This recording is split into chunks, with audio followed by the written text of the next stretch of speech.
Alors que le procès de Jonathan Daval s'est ouvert ce lundi 16 novembre, l'appétence des Français pour les faits divers s'est confirmée dans sa commence aujourd'hui. Pour ouvrir la semaine, Faustine Bollaert a concocté le sujet suivant, une femme, son amant. Et un scénario machiavélique pour une réussite totale sur France 2. Des hautes trahisons. L'avocat Marc Geiger et la psychologue Natacha Espier ont accompagné les témoignages glaçants d'Alexander et Lionel. Ce dernier a été accompagné de son père Jean-Pierre qui l'a soutenu de nombreuses années après le calvaire vécu par ses soins. Contacté par sa compagne en panne et qui prétextait que la roue de secours n'était pas dans le coffre, il s'est rendu sur place et a subi 7 coups de couteau. Hospitalisé, un médecin a ensuite demandé à la victime si elle prenait des médicaments, et l'homme a compris qu'il avait été empoisonné.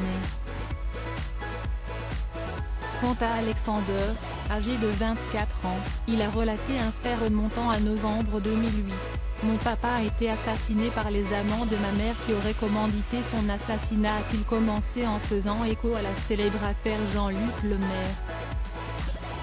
À l'époque, l'épouse du père de famille a témoigné pour faire part de son inquiétude.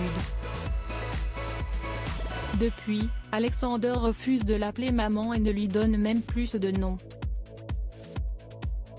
J'avais l'impression que les pleurs étaient forcés à indiquer le jeune homme avant de s'attarder sur Rico, le tueur, qui s'est progressivement installé dans la vie de famille. Faustine Bollaert propulsée par les téléspectatrices. Les récits ont passionné 65 millions de téléspectateurs et 16% du public âgé d'au moins 4 ans, dont 9% des femmes responsables des achats. Troisième sur la cible commerciale, derrière TF1 et M6, la chaîne s'est positionnée en dauphin de TF1, leader avec la fiction Noël sous le signe du destin 21. 5%, 7 jours plus tôt, le magazine de France 2 avait réuni 3% des téléspectateurs et 2 millions d'individus avec un thème consacré au GIGN.